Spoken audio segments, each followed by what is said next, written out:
You ask Tiger to solve. This deals with linear equations with one unknown. The final result is z equals 20. Let's solve it step by step. Group all z terms on the left side of the equation. Subtract 20z from both sides. Group like terms. Simplify the arithmetic. Group like terms. Simplify the arithmetic.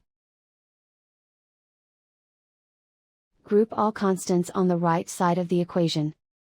Subtract 12 from both sides. Simplify the arithmetic.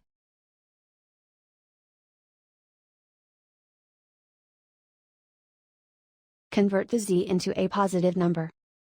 Multiply both sides by -1.